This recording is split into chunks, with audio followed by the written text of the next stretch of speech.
पोटाची खळगी भरण्यासाठी बरीचशी मंडळी पुण्या मुंबईला जात होते.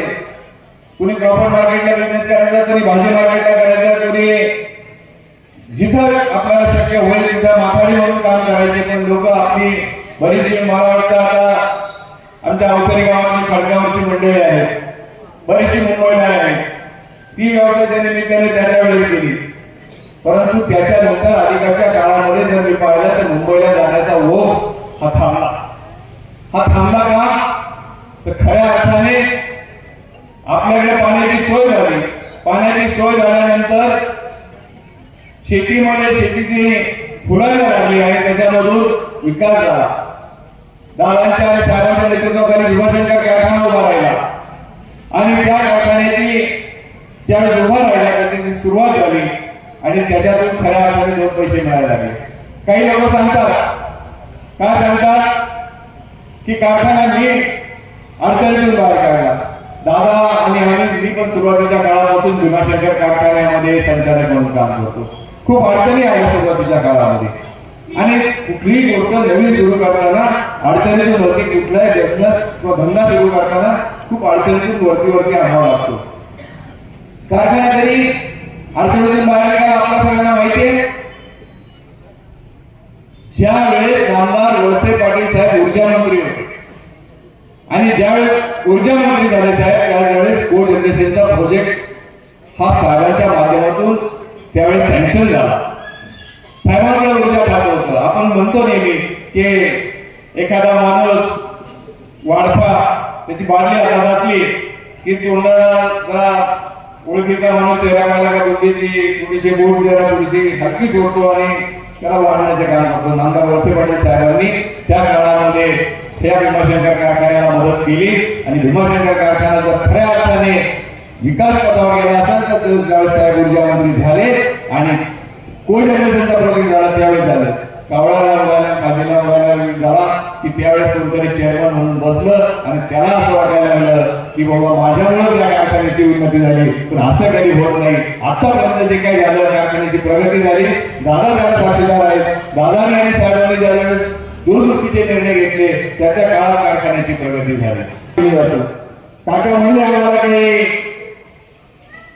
साहेबांनी शिकवलं नाही टीका करायला, परंतु टीकेला उत्तर दिलं नाही तर काही लोक मग आपल्या मस्तीमध्ये राहतात. आता अलीकडल्या काळामध्ये विधानसभेच्या निवडणुकीपासून देवेंद्र शेठ शहा आणि बाळासाहेब बेंडे हे त्यांना खुपायला लागले आणि मग काहीतरी सुरू केलं. काय सुरू केलं? तुपावाला आणि आंब्यावाला. आता मला एक सांगा, तुपावाला देवेंद्र शेठ शहांनी इतकं मोठं दुधाचा व्यवसाय वाढवला. या दुधाच्या व्यवसायातून सामान्य आंबेगाव तालुक्यातील जनतेला कुठेतरी फायदा झाला की नाही झाला? कुठेतरी 2 पैसे मिळायला लागले की नाही लागले? मग त्याच्यातून जर दुधावाल्याचा तुपावाला झाला असेल, त्या तुपाच्या ह्याच्यातून त्यांनी काही वावगं काम केले? मग हिनवण्याचं काम काही करतात लोक, त्यांना त्याचं समाधान लाभतं. आता माझ्यासारखा, माझ्या वडिलांचा बिझनेस हा फ्रूटचा बिझनेस. गेले 100 वर्ष आमची पिढी क्रॉफर्ड मार्केट पासून आतापर्यंत काम करते. आता आंब्याचा बिझनेस मी करतो, आंब्यावाला मी आहे, मला त्याचा अभिमान आहे. शेवटी तो पण व्यवसाय जो आहे शेतकऱ्याशी निगडीत असलेला आहे. परंतु मी आज सांगतो दादा, मी काही कुठं मुरुमाची चोरी केली नाही, मी काही कुठं मुरुमवाला झालो नाही. त्यावेळेस मी इशारा देतो की कुणाला याला टीका करायची, अरे बाबा तू खऱ्या अर्थाने कोण असेल तर मुरुमवाला आहे, तू काही शेतकऱ्याची कुठली सेवा केली नाही. आता मला सांगा, कुठला शेतकरी पुत्र, तुम्ही सगळे शेतकरी पुत्र आहे समोर बसलेले, मला सांगा एखाद्या शेतकऱ्याला अलीकडच्या काळामध्ये शेतीच्या व्यवसायातून 100 एकर शेती घेता आली? एक कुठून उभा दाखवा की मी शेतीचा व्यवसाय करतो आणि माझ्या शेतीच्या व्यवसायातून मला 100 एकर जागा घेता आली. आणि कोण करतात हे शेत? लोकांना काय विचार करतात? लोकांना कळत नाही. निवडणुकीला उभे राहतात, निवडणुकीला सांगता लोकांकडून आपलेच पैसे वाटायचे कोणाला तरी सांगायचं आणि सभेत उभं राहताना कुणीतरी 2000 रुपये आणून दिले, कुणीतरी 5000 रुपये आणून दिले सांगायचं आणि मला म्हणायचं की लोकांनी मला त्यावेळेचा किसनराव बांधकांचा काळ वेगळा होता. अण्णांना लोक द्यायची, तर तुम्हाला कोणी असं दिलं नाही, आम्हाला माहिती आहे त्यातलं ठरवली. आणि मग ज्या ज्या वेळेस निवडणुका झाल्या, खासदारकीला दादांच्या मागे उभे राहिले, दादांच्या त्या काळामध्ये विरोधी उभे राहिले होते. खासदारकीची निवडणूक संपल्यानंतर लगेच दादा नवीन सातबारा तयार झाला. कसा झाला? मग निवडणुकीला उभा राहिलेला एखादा उमेदवार निवडणुकीनंतर महिन्यामध्ये शेती घेऊ शकतो.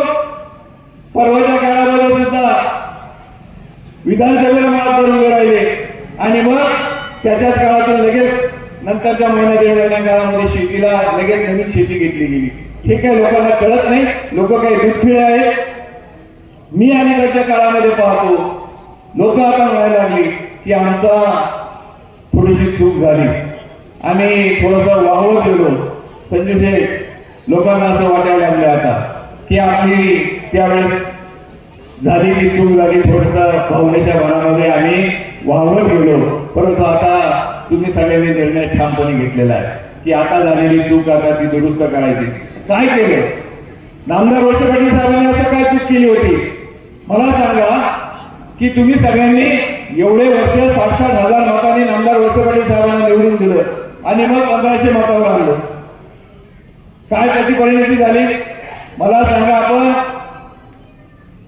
एखाद्या शाळेमध्ये शिकतो, 10वी पर्यंत जातो, 12वी पर्यंत जातो आणि जर शाळेमध्ये गेलो, कॉलेजमध्ये गेलो जायचं असेल तर आपल्याला 30%, 35%, 40% मार्क्स पडले.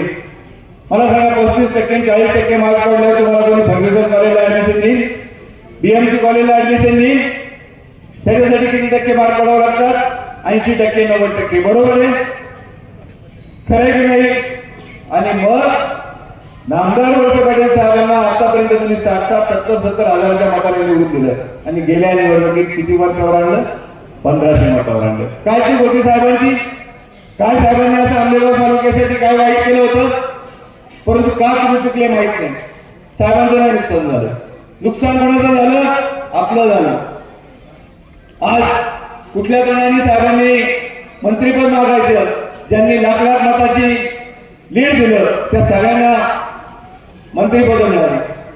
आज अलीकडच्या काळामध्ये आम्ही आता मंत्रालयात गेलो, कोण बोलली आपल्याला? सांगा तुम्ही एखादं काम निघालं तर हक्काचा माणूस म्हणून नामदार वळसे पाटील साहेब असायचे. आज जर मंत्रालयात गेले तर आपल्याला हक्काचं कुठे केली नाही. हक्काचा कोण माणूस तिथं वाटत नाही. आदरणीय दादांच्या रूपाने काहीतरी आधार होता, आज दादा पण आपल्यातून गेले. किती वाईट परिस्थिती आज आपली. मी गेले 6 महिने आमचे मार्केटच्या संदर्भातला एक विषय होता. मंत्रालयामध्ये खेटा घालतोय, कुणाकडे प्रश्न समजून सांगायचे, कुणाकडे मांडायचे, कोण आपल्याला वाले, इतकी अडचणीची परिस्थिती तयार झाली. मग आता हे सगळं आपण जे नुकसान करून घेतलं ते स्वतःचं नुकसान आपण स्वतःच करून घेतलेलं आहे. एखादा माणूस म्हणतो एखाद्या मताने काय बिघडलं, एक मत जर माझं गेलं तर त्याच्यामुळे काय कमी होतं का? परंतु तसं होत नाही. शेवटी थेंबे थेंबे कळत जाते.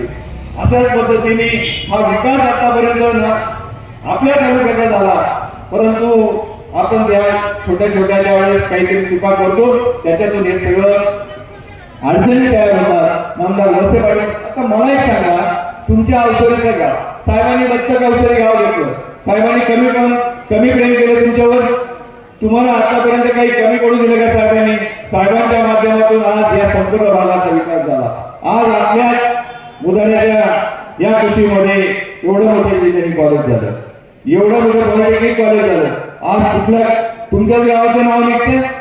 महाराष्ट्राच्या कुठल्याही कानाकोपऱ्यामध्ये जर गेलं तर गव्हर्नमेंट इंजिनिअरिंग कॉलेज जे आहे ते कुठं आहे? अवसरीच्या जवळ. आता मला सांगा की या कॉलेजमध्ये शिकणारी आपली जी मुलं आहेत ह्या आपल्या मुलांनी जर चांगले जर प्रेफरन्स लिस्टमध्ये जर आपण चांगली यावं लागली तर बऱ्याचशा आपल्या भागातले लोकांची नावं या इंजिनिअरिंग कॉलेजमध्ये लागतात. मी तुम्हाला सांगतो, मगाशी बोलताना मी ज्यावेळेस तुम्हाला हे सांगत होतो की पूर्वीच्या काळामध्ये लोक पुन्हा मुंबईला जायची, आता सुद्धा जातात. पण आता कोण जातं? आता सहज जर लग्नपत्रिका जर पाहिली जाता आणि आपण जर लग्नपत्रिकेची नावं वाचायला लागली तो मुलगा इंजिनियर झालेला, मुलगी इंजिनियर झालेला, घराघरात आपल्याकडे बहुजन समाजाची मुलं आणि मुली इंजिनिअरिंग झालेली मिळतात. तुम्हाला सांगतो, चांगल्या इंजिनिअरिंग झालेली मुलं जर असली तर एका मुलाला लाख लाख रुपये पगार, मुलीला लाख लाख रुपये पगार मिळतो. हे सगळं कशामुळे झालं? हे तुम्ही ज्यावेळेस शेतीतून चांगले पैसे कमवले, आज शेतीतून कमवत असताना त्या पैशाच्या माध्यमातून तुम्ही सगळ्यांनी काय केलं तर आपल्या लोकांना, आपल्या मुलांना शिकवण्याचं काम केलं. मुलं इंजिनियर झाली, मुलं चांगली झाली. आज घराच्या माध्यमातून आज त्या घरामध्ये चांगल्या पद्धतीचे 2 पैसे यायला लागलेले. आज हे सगळं होत असताना आज सगळा विकास जो आहे तो कोणाचा आहे? हा खरा शाश्वत विकास आहे. या सगळ्याच्या माध्यमातून आज आंबेगाव तालुक्याचा विकास झाला. मी आता चेअरमन झालो, मला चेअरमन केलं नामदार वळसे पाटील साहेबांनी केलं. मी म्हणणार नाही मला माझं कर्तृत्व आहे असं मी म्हणणार नाही. तुम्ही सांगत होते की माझ्या काळामध्ये किंवा माझ्यामुळे पारितोषिक मिळतात, ह्या हात मोठा प्रॉब्लेम झाला. तुम्ही लोक अनंत मंडळी सांगता की बाळासाहेब बेंडे हा कोणतरी ज्याच्यामुळे पारितोषिक मिळालं, त्याच्यामुळे पारितोषिक मिळालं, असं होत नाही. भीमाशंकर कारखान्याला जे पारितोषिक मिळतात किंवा याला असेल त्याची दूरदृष्टी असेल, नेतृत्व असेल, त्याचे नामदार वळसे पाटील साहेबांचं नेतृत्व आहे. त्यांच्या माध्यमातून ही सगळे आमच्या आतापर्यंत जे झालेले जे पारितोषिक मिळाली ती झाली ती दुसरी कोणाच्यामुळे झालेली नाही. त्यामुळं भविष्य काळामध्ये जर आपल्याला या भागाचा सगळ्याचा विकास करायचा असेल तर ज्या पद्धतीने हे 2 उमेदवार आमदार वळसे पाटील साहेबांनी दिलेले, काकाच्या बाबतीत सांगायला नको, काकाने सुद्धा खूप मोठी मोठी कामं केली. अरे कात्रज डेअरीच्या माध्यमातून काकाच्या कल्पकतेतून कात्रज डेअरीमध्ये किती चांगले प्रॉडक्ट तयार झाले आणि अडचणीत असलेली कात्रज डेअरी काकांनी केलेल्या नेतृत्वाच्या भूमिकेतून आज किती उंचीवर नेऊन ठेवण्याचं काम जे झालेलं आहे ते काकाच्या माध्यमातून झालेलं आहे. त्याचा मला सांगणार आहे. आज निलेश सरकार आमचा जो युवा कार्यकर्ता आहे, आज त्याची बऱ्याच दिवसाची इच्छा होती की मला कुठेतरी न्याय मिळाला पाहिजे. नामदार वळसे पाटील साहेबांनी आतापर्यंत ज्या काळाला न्याय द्यायचं काम करायचं असेल तर ते केलेलं आहे. निलेश कोणते बरेच दिवस म्हणून न्याय मिळाला पाहिजे. नामदार वळसे पाटील साहेबांनी निलेशला यावेळेस न्याय दिलेला आहे. तुमच्या सगळ्यांची जबाबदारी, औषधीकरांची जबाबदारी आहे की निलेशच्या बरोबर आणि काकांना सुद्धा दोघांनाही सर्वच मताने इथून निवडून पाठवा आणि या 7 तारखेला तेवढं पुण्याचं काम करा की घड्याळाच्या चित्रासमोरचं बटन लावून आमच्या ह्या दोन्ही उमेदवारांना भरघोस मताने निवडून पाठवा आणि नामदार दिलीपराव वळसे पाटील साहेब आणि शिवाजीराव दादा पटेल यांचे हात भक्कम करा. एवढीच विनंती आहे करतो आणि थांबतो. धन्यवाद. जय हिंद, जय महाराष्ट्र, जय राष्ट्र.